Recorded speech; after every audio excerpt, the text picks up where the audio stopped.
Hi Shweta, welcome on Europedia. Thank you sir. So thank you Shweta, sir Europedia sir, मैंने Europedia का जो लिया था sir subscription. Sir उसमें जो भी चीजें बताई गई थी बेसिकली किस तरीके से ग्रुप टास्क करना है उसका सर मुझे डेफिनेटली बेनिफिट हुआ है सर। और दूसरी बात सर मैं ये बोलना चाहूंगी, आपने उसमें जितने टॉपिक्स दिए थे ना उसी टॉपिक से उसमें क्वेश्चंस आया था। मेरा जो पॉइंट था सर कि ये था कि अनलोडिंग किया जा रहा है पेट्रोल पंप पे, और एक्चुअल में फिर क्या हुआ, रेनी सीजन आ गया तो okay, अनलोडिंग को क्या करना चाहिए उस condition sir. This was my topic in group wonderful. Time. तो श्वेता आपने शुरू में ही हम यूरोपीडिया टीम को अप्रिसिएशन दे दिया। आई एम रियली हाँ thankful to sir. You for that. So अब मैं स्टार्ट करता हूँ अपना इंटरेक्शन आपके साथ with this positive note. And Shweta, आज आप सिलेक्ट हुई हैं junior executive officer in HPCL Maharatna company, जो एक वंडरफुल अपॉर्चुनिटी है। और ये पहली बार ऐसा हुआ है कि एचपीसीएल ने जेईओ के लिए नोटिफिकेशन और जॉब अपॉर्चुनिटीज निकाली। हम्म। पहले जनवरी में निकाली, फिर मैकेनिकल इंजीनियर्स के लिए जून में निकाली, और आप यस। जून वाले में आप सिलेक्ट हुई और अब आप एचपीसीएल का पार्ट हैं। सो आज मैं आपसे डिटेल में डिस्कशन करूंगा आपकी जर्नी के बारे में, एचपीसीएल की जॉब के बारे में, because you have joined it now. And hmm. इस इंटरेक्शन का मेन ऑब्जेक्टिव है श्वेता कि जो कैंडिडेट सुन रहे हैं, जो एचपीसीएल ज्वाइन करना चाहते हैं, प्रोस्पेक्टिव आपके जूनियर्स होंगे वहां पे, उनको आइडिया मिले और उनको मोटिवेशन मिले और उनको डायरेक्शन मिले।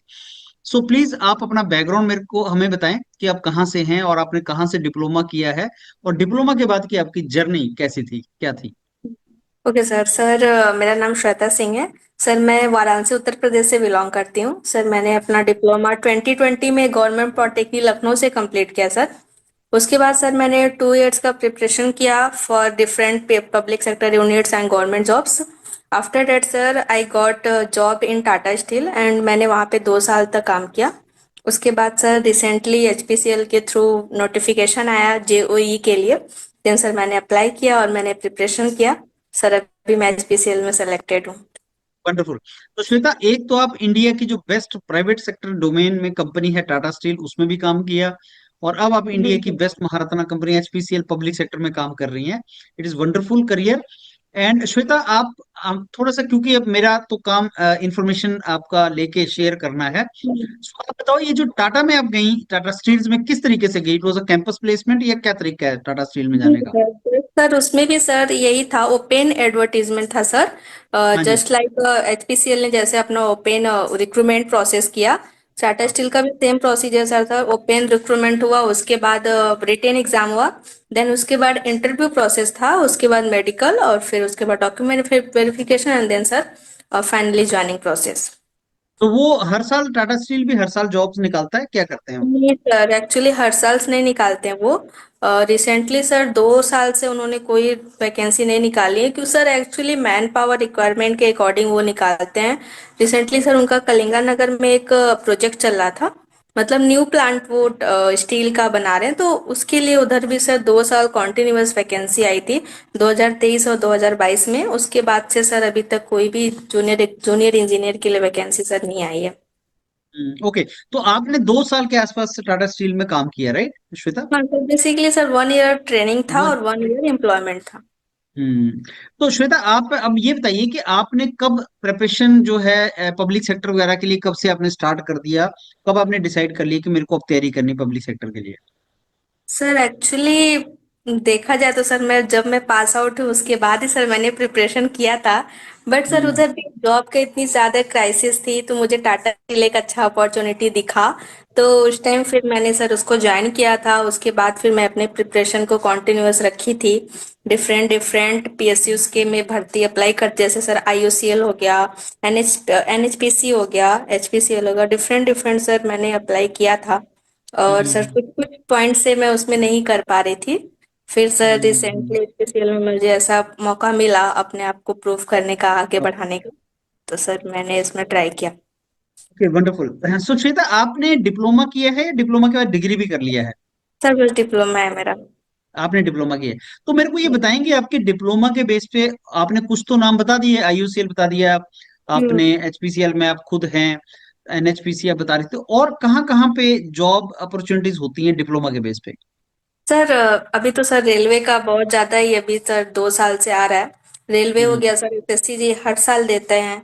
और हम्म। बीएचईएल हो गया सर, बीईएल हम्म। हो गया, और हाँ हाँ। HPCL, IOCL, हम्म। सर अभी तो और फिर सर डिफरेंट डिफरेंट सेक्टर्स है सर जहाँ पब्लिक हम सेक्टर, अप्लाई हाँ। कर सकते हैं। तो DDA इवन हो गया, DDA का भी सर अभी रिसेंटली अच्छा उसमें आया था मैकेनिकल के लिए। तो मैंने कुछ टाइम पहले स्टेपेंडरी ट्रेनी जो होते हैं आपके इसमें BARC वगैरह में, एक BARC होता का भी होता है। सर एक अच्छा स्कोप हम्म। है। ये एक अच्छा ऑप्शन है, तो मतलब डिप्लोमा के बेस पे काफी ज्यादा जॉब्स हैं, श्वेता। बहुत है सर, बट हम्म। वही चीज है सर, बस थोड़ी नंबर ऑफ सीट्स कम होते हैं। तो अगर आप डिफरेंट डिफरेंट जगह अप्लाई करेंगे तो सर डेफिनेटली आपका कहीं ना कहीं हो जाएगा। बट आपको सर बस यही है कि उसमें लगे रहना है। अगर एक जगह नहीं हुआ दूसरी जगह फिर ट्राई करना है। बट सर बोल सकते हैं नंबर ऑफ वैकेंसी कम है बट अपॉर्चुनिटी हर एक सेक्टर में हमें मिलती है सर। अच्छा, पिछली बार 2025 में 15 जनवरी को नोटिफिकेशन आया था जिसमें 130 सीटें थी मैकेनिकल की, JEO हाँ की। सर। हाँ तो सर। नंबर ऑफ वैकेंसीज मतलब HPCL तो ज्यादा निकालता है, अच्छी निकालता है। मैंने उसमें भी अप्लाई किया था। उसमें भी सर मेरा सिलेक्शन हुआ था। But hmm. सर मेरे साथ एक बहुत गंदा चीज ये हुआ सर, सेम डेज मैंने DVC का एग्जाम दिया था। DVC का डॉक्यूमेंट वेरिफिकेशन एंड HPCL का इंटरव्यू डेट मेरा सेम पड़ गया था। अच्छा। दैट्स वाई सर मैंने HPCL उस टाइम में इंटरव्यू नहीं दे पाई थी। अदरवाइज सर हम्म। मुझे लग रहा है मैं उस बार भी सेलेक्ट हो सकती थी। DVC क्या है? Sir document Damodar verification. अच्छा, हाँ। दामोदर वैली। हाँ सर, ये बेसिकली सर इसका जो आपका प्लांट है वो वेस्ट बंगाल साइड और झारखंड में पड़ता है। सर अच्छा। वो क्या बोलते हैं, ये हाइड्रो पावर प्लांट है सर। हाँ, नहीं समझ गया, दामोदर वैली। बहुत अच्छा ऑर्गेनाइजेशन है वो भी। अच्छा, तो हम्म। श्वेता, जून में जो सीटें निकली थी वो किस चीज की थी? मैकेनिकल तो जनवरी में भी आया, तो जून में क्या हम्म। था? सर जून में भी मैकेनिकल का था सर, उसमें मार्केटिंग का सर जो जनवरी में था वो भी मैकेनिकल के लिए था, उसमें मार्केटिंग डिवीजन में था। बेसिकली अच्छा। सर एक रिफाइनरी का आता है एक मार्केटिंग का आता है। रिफाइनरी हाँ जी। मतलब आपको दो जगह ही लोकेशन देने का उसमें रहता है, एक विशाखापत्तनम में है सर और दूसरा हम्म। हमारा है मुंबई में। अच्छा। और अभी सर दूसरा न्यू प्रोजेक्ट जो कि उधर से HRL चल रहा है सर, वो भी एक है। राजस्थान। हाँ, हम्म। राजस्थान में। तो हम्म। रिफाइनरी में सर ये होता है, और जो मार्केटिंग रहता है उसमें सर आपको ऑल ओवर इंडिया में कहीं पे भी हम्म। आपको पोस्ट कर सकते हैं। और इसमें सर एक ये भी रहता है कि आपको 3 साल 4 साल बाद ट्रांसफर आपको करना ही पड़ेगा, एक लोकेशन से दूसरे लोकेशन आपको जाना होगा। तो जो जनवरी में आया था वो रिफाइनरी का था, और जो जून में आया है वो मार्केटिंग। हाँ जी। ये सर हाँ जी। जनवरी वाला भी मार्केटिंग था। बीच में सर एक अप्रैल आई थिंक आया था सर, एक और वैकेंसी आई थी, 10 सीट थी उसमें। वो अच्छा। रिफाइनरी का था सर, 10 या 11 सीटें थी। उसके बाद हम्म। फिर ये जो जून का नोटिफिकेशन था ये फिर से मार्केटिंग का था। इसमें सर हम मतलब मैकेनिकल के लिए OBC में सर 15 सीटें थी। अच्छा, तो आपकी जब ज्यादा सीट्स थी तब आप जा नहीं पाई इंटरव्यू देने, और जो हम्म। कम सीट्स थी उसमें आपने फिर निकाल लिया इसको। गुड। सर। हम्म। तो श्वेता, आप थोड़ा सा, क्योंकि आपने 2 बार ये एग्जाम दे दिए एक ही साल में, तो मैं आपसे जानना चाहूंगा CBT के बारे में। मेरे जो व्यूअर्स हैं, कैंडिडेट्स हैं, उनको थोड़ा बताएं आप, CBT कैसा था? CBT सर इसका आप बोलेंगे सर तो इसमें नॉन टेक और टेक्निकल दोनों का 50-50% वेटेज है सर। क्योंकि 85-85 क्वेश्चंस आते हैं। और हम्म। इसमें नॉन टेक में हम अगर मैथ्स और रीजनिंग स्ट्रांग कर लेते हैं तो डेफिनेटली सर हम नॉन टेक में अच्छा परफॉर्म कर पाएंगे। और टेक्निकल तो आपका सर ऑलरेडी प्रिपेयर्ड होना चाहिए। तो इस बेसिस पे आप HPCL का कोई भी एग्जाम आप क्रैक कर सकते हैं सर, बस इतना सा रिक्वायरमेंट है इसमें। और ज्यादा सर नॉनटेक में कुछ पढ़ने का नहीं है, सो उसमें कुछ क्वेश्चंस इंग्लिश के रहते हैं। बट अगर आप उसको नहीं भी करते हैं, आप अगर आपने मैथ्स और रीजनिंग पे अच्छा अपना वो हम्म। परफॉर्मेंस दे दिया है तो अगर आप उसको नहीं करते हैं टेक्निकल के बेसिस पे आप इसमें अच्छा स्कोर कर सकते हैं। हम्म। लेकिन अगर कोई यूनिफॉर्मली प्रिपेयर करे, नॉन टेक्निकल भी ना छोड़े, तब तो श्योरली उसका सिलेक्शन हो जाएगा। हाँ सर।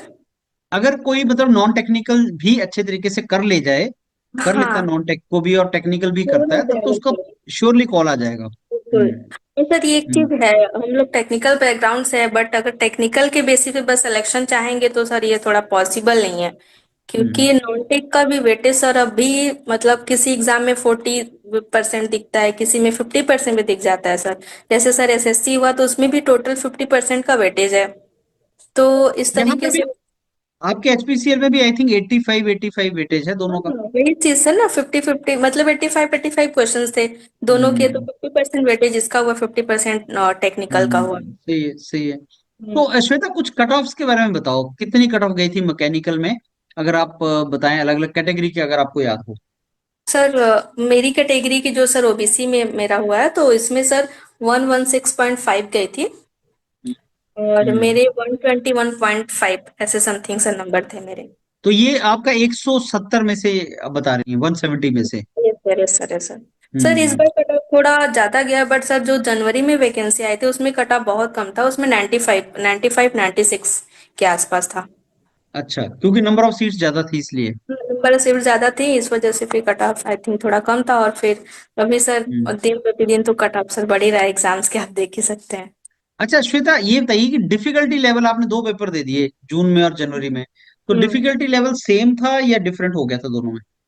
सर सेम था, बल्कि सर मेरा अभी जो जून में जो मैंने एग्जाम दिया वो ज्यादा अच्छा एग्जाम हुआ सर मेरा, क्योंकि अच्छा। ऑलरेडी मैंने एक एग्जाम दे ली थी तो मुझे हम्म। आइडिया था सर कि इसमें किस टाइप के क्वेश्चंस पूछ रहे हैं। तो मैंने हम्म। इसमें ज्यादा क्वेश्चंस को अटेंड करने की कोशिश की थी, दैट्स वाई सर मैंने इसमें अच्छा नंबर स्कोर हम्म। किया था as compare to previous. Previous sir मेरा 19 ही था, 90 ही था, बट इस बार सर मेरा अच्छा स्कोर हुआ था। तो 90 आया था और आपका क्लियर हो गया था उसमें? सॉरी सर, सॉरी सॉरी, 90 नहीं था सर, 95 के एबव था sir, but hmm. Exactly sir याद नहीं है, बट मेरा पर कट सर। ऑफ क्लियर हो गया था आपका?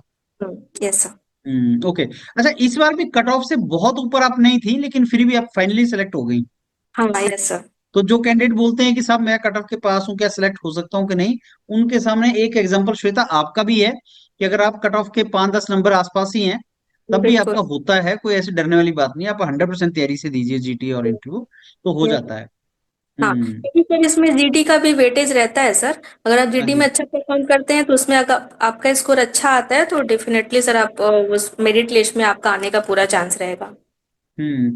अच्छा श्वेता, अब ये बताइए कि क्या, जैसे 2 बार पिछली बार रिक्रूटमेंट हुई, तो बहुत हम्म। सा कैंडिडेट्स ये देख रहा है कि एचपीसीएल क्या इस बार भी रिक्रूट करने वाला है, नंबर ऑफ सीट्स आएंगी, ये सारी पिछली बार ही खत्म हो गई?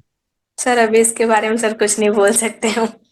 अच्छा ठीक है। बेसिकली सर ये अच्छा। एचआर ही सर डिसाइड करता है कि क्या रिक्वायरमेंट है, रिक्वायरमेंट के हिसाब से सर वैकेंसीज निकलती हैं। पर एचपीसीएल काफी एक्सपेंशन मोड में है, काफी एक्सपेंशन कर रहा है, हाँ यस सर। तो नई नई रिफाइनरीज आ रही हैं। ओके। हम्म। अश्विता, आप बताएं, आप कि ये जो आपका जीटी हुआ उसके बारे में थोड़ा सा बताओ, क्या पूछा गया था, कैसा टॉपिक था जो आप बता रही थी, और कैसा हम्म। गया आपका जीटी? सर जीटी में सर बेसिकली एक ग्रुप टास्क दिया गया था जिसमें हम टोटल 7 लोग थे। उसमें सर यही क्वेश्चन था कि अनलोडिंग किया जा रहा है और रेनी सीजन है तो उस कंडीशन में आपको क्या करना चाहिए, आप कैसे प्रोसीजर को फॉलो करेंगे, ये क्वेश्चन था सर। तो सबसे पहले जीटी को सर मैंने इंट्रोड्यूस किया था, उसके बाद सब लोगों ने अपना अपना पॉइंट्स रखा था एंड हम्म। उस बेसिस पे सर हम लोग का सिलेक्शन हुआ था। बेसिकली सर उसमें 3 लोग, 7 में से 3 लोग सेलेक्टेड हुए थे सर। एंड उसके बाद इंटरव्यू हुआ था। इंटरव्यू में सर मुझसे मेरा पर्सनल ज़्यादा पूछिए तो मुझसे सर एचआर क्वेश्चन ज़्यादा पूछे थे, क्योंकि वो ऑलरेडी जानते थे कि हम टाटा स्टील में मैंने किया है, वर्क किया है। तो इस हम्म। बेसिस पे सर वो मेरे से एचआर क्वेश्चन ही ज़्यादा पूछ रहे थे कि आप क्यों ऑर्गेनाइजेशन में आना चाहते हैं, इस टाइप के क्वेश्चन, और आप क्यों हम्म। उसको छोड़ना चाहते हैं, आने के बाद हम्म। हम आपको डिफरेंट डिफरेंट लोकेशन पे भेजेंगे, फिर आप कैसे उस चीज़ को मैनेज करेंगी, अभी आप एक जगह पे स्टेबल हैं, यहाँ पे हम्म। हम इंडिया में आपको साउथ में भेज देंगे, वहाँ पे लैंग्वेज इशू होगा, आपको खाने का प्रॉब्लम आएगा, फिर कैसे आप मैनेज करेंगे सर, दैट टाइप का questions they asking with me. And secondly sir वो मेरे से टेक्निकल में बस एक क्वेश्चन उन्होंने पूछा था, वो सर कुछ इमेज दिखाया था, प्रेशर वगैरह से रिलेटेड क्वेश्चंस थे और बस सर हम्म। मैक्सिमम ये तो, सारी चीजें थी। बेसिकली तो सर वो उन्होंने। एक लेवल हम्म। देखने की कोशिश कर रहे थे कि आप किस तरीके से परफॉर्म कर रहे हैं, बोल पा रहे हैं, या फिर आपका एक कैसा कंपनी के प्रति लगाव किस तरीके का है, वो सारी चीजें सर। अच्छा श्वेता, आपने 2 बार ग्रुप टास्क दिया एचपीसीएल का, तो आपको याद है वैसे ग्रुप टास्क क्या पूछे गए थे दोनों बार? सर मैंने एक ही बार दिया सर ना, अच्छा, पिछली एक बार बार मैं दिया। दे नहीं पाई थी अच्छा अच्छा, सर। हाँ पिछली बार तो आप गई नहीं, राइट, आई अंडरस्टूड। तो आपका ग्रुप टास्क दूसरी बार में क्या था श्वेता? हाँ सर। आपका आपका क्या था ग्रुप टास्क जो आपने दिया इस बार? टास्क था क्या? सर यही टास्क था सर, एक पेट्रोल पंप है वहां पे हम्म। अनलोडिंग करना है हमको, टैंकर आया हुआ है, अनलोडिंग हम्म। करना है, रेनी सीजन है, तो उस कंडीशन हम्म। में हम क्या करेंगे, अनलोडिंग करेंगे या फिर नहीं करेंगे। हाँ, क्योंकि उसमें बारिश का पानी भी शायद मिक्स ना हो जाए। हाँ, हाँ क्या तो क्या प्रोसीजर फॉलो करना हम्म। चाहिए तो उसमें करना चाहिए। ओके। अच्छा, श्वेता ये बताइए, आप जैसे ग्रुप टास्क होता है तो उसमें कितनी बार बोलना चाहिए, और आपने कितनी बार पार्टिसिपेट किया, और क्या रीजन, कैसे सिलेक्शन कैसे लें उसमें?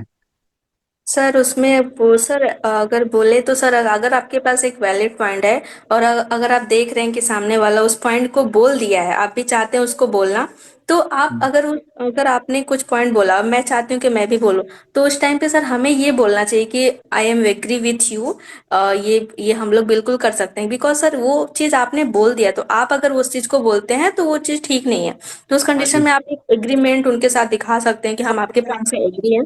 तो ये सर, हम्म, ये आपका एक अच्छा पॉइंट बनेगा। दूसरा चीज ये सर कि अगर आपके माइंड में कुछ पॉइंट है, अगर आप बोलना चाहते हैं, तो आप बोल सकते हैं, friends I want to say something, please आप लोग हम्म, मेरी बात सुन लीजिए, ऐसा करके सर, मतलब ताकि लोगों में ये रहे कि हम अपना उनके सामने अच्छा पॉइंट रख रहे हैं और सब आप सबका अटेंशन भी ले रहे हैं। ये नहीं है कि सर बस हम पॉइंट बोलते जा रहे हैं, कोई सुन नहीं रहा है। सब लोग हमारी तरफ हमारे पॉइंट्स को नोटिस भी करने चाहिए। और हम्म, पॉइंट जो है सर थोड़ा सा तो वैलिड होना हम्म, चाहिए कि आप किस टॉपिक पे बात करें, उससे रिलेटेड हम्म, होना चाहिए। सही है। कोई ये हम्म। नहीं कि आप एकदम हट के बात कर रहे हैं, थोड़ा उससे रिलायबल होना चाहिए सर। अच्छा, इसमें रिजेक्शन के रीजन क्या होते हैं? ग्रुप टास्क में रिजेक्शन क्यों होता है? सर रिजेक्शन का रीजन बोले तो सर एक ये भी होता है कि आप अगर आप बिल्कुल ही आपने उसमें अपना पार्टिसिपेशन ही नहीं किया, तो सर फर्स्ट तो ये रीजन होगा, आपने कुछ बोला ही नहीं है वहां पे, बस जाके आप बैठे हैं। और दूसरा ये चीज सर कि आप जो पॉइंट्स बोल रहे हैं, आप लोगों की बात को कोई आपकी बात को सुन भी रहा है और लोगों का अटेंशन ले रहे हैं कि नहीं, बस आप बोलते जा रहे हैं, ये भी चीज सर नहीं होना चाहिए। और आपको दूसरों की बातें भी सुननी है सर। अगर कोई कुछ बोल रहा है तो आपको उनके साथ एग्री भी होना है कि हाँ, हम आपके से एग्री है। ये सर एक टीम की तरह बेसिकली बोले तो, एक टीम में आप ग्रुप डिस्कस करें तो आपको टीम की बातों को सुनना है और अपनी बातों को उन टीम के साथ पहुंचाना है, खुद के पास तक नहीं रखना है बस। ये सारी चीजें। अंडरस्टूड। अच्छा श्वेता, टाइमलाइन के बारे में थोड़ा सा बताओ कि कब नोटिफिकेशन आया, कब जॉ सीबीटी हुआ, कब इंटरव्यू कंडक्ट हुआ और कब ज्वाइनिंग आ गया? थोड़ा टाइमलाइन अगर बता सकें। सर टाइमलाइन सर जून में तो सर आया था हम लोग का, और 30 हाँ तक जी। आई थिंक लास्ट डेट था सर, ये फॉर्म फिलअप करने का। उसके बाद सर आई थिंक अगस्त में एग्जाम हुआ था। एग्जैक्टली हम्म, याद नहीं है sir date, 21 okay. August I think था। ओके उसके बाद फाइन। 1 मंथ के बाद रिजल्ट आ गया था, और फिर मेरा 7 अक्टूबर को हम्म, ये 7 अक्टूबर नहीं सर, 7 नवंबर। हाँ जी। हाँ, अक्टूबर, आई रिमेम्बर दिवाली के आसपास रिजल्ट निकाल दिए थे इन्होंने। हाँ और दिवाली दिवाली, दिवाली के दिन का रिजल्ट आया था एक्चुअली। दिवाली के सही बात है। बीस और अक्टूबर ज्वाइनिंग बीस कब दे दी है अक्टूबर इन्होंने को आपको? ज्वाइनिंग सर मुझे 8 दिसंबर को ज्वाइनिंग मिल गई। मतलब ये बोल सकते हैं कि सब जून में आया और दिसंबर में ज्वाइनिंग हो गया। Maximum 6 month. 6 मंथ्स में पूरा कर दिया प्रोसेस। तो अभी आपको श्वेता कहाँ मिला है? Where are you serving in HPCL now?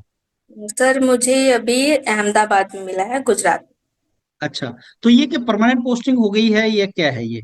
नहीं सर, अभी हम लोग का प्रोविजन पीरियड है सर, 1 ईयर का प्रोविजन पीरियड, जिसमें हमारे परफॉर्मेंस को देखा जाएगा, हम किस हम्म, तरीके से कंपनी में पार्टिसिपेट कर रहे हैं, हमारा क्या उनके प्रति चीजों हैं हम्म, ज्यादा। ऐसा तो नहीं हम बहुत ज्यादा छुट्टियां ले रहे हैं और हाँ कुछ जी, हाँ जी। रिस्पॉन्सिबिलिटी हम्म, नहीं दिखा रहे हैं। तो ये सारी हम्म, चीजों के बेसिस पे उसके बाद सर 1 ईयर के बाद हमें परमानेंट किया जाएगा। परमानेंट कर दिया, चलिए बहुत अच्छा। तो श्वेता, आपने सारा बहुत अच्छे तरीके से समराइज कर दिया, मैं जितने पॉइंट्स डिस्कस करना चाहता था।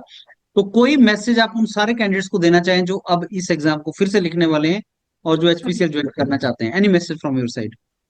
सर मैं तो ये बोलूंगी सर, अगर आपका ड्रीम है कि मुझे ये चीज करना है, तो आपको सर उसमें लगे रहना चाहिए। और ठीक है, कभी कभी कुछ पॉइंट्स आते हैं, लगता है कि नहीं यार नहीं हो पाएगा, बट फिर भी आप ट्राई करिए। जैसे सर मेरा अगर बोलेंगे तो मेरा फर्स्ट में नहीं हुआ था सर, उस टाइम भी मुझे बहुत बुरा लगा था कि यार मैंने इसको डीवीसी के चक्कर में मेरा एचपीसी, शायद मैं देती तो मैं उसमें कर पाती। फिर सर सेकेंड टाइम जब आया तो मुझे और लगा कि नहीं, मैं उसमें जब इतना कर पाई थी, तो इसमें number of seats, number of vacancies कम है, फिर भी अगर मैं चाहूंगी तो मैं कर सकती हूँ। दैट्स वाई सर मैंने पूरा इसमें करने का ट्राई किया था सर। चलिए बहुत अच्छा श्वेता, आपसे बात करके बहुत अच्छा लगा। आपसे बहुत इंफॉर्मेशन मिला प्राइवेट सेक्टर पब्लिक सेक्टर दोनों के बारे में। और आपने जो इनपुट्स दिया है वो स्टूडेंट्स के लिए बहुत ज्यादा हेल्पफुल होगा। तो I am really thankful to you, आपने टाइम दिया संडे को। And I wish you all the very best for your career with HPCL. Thank you. Thank you so much.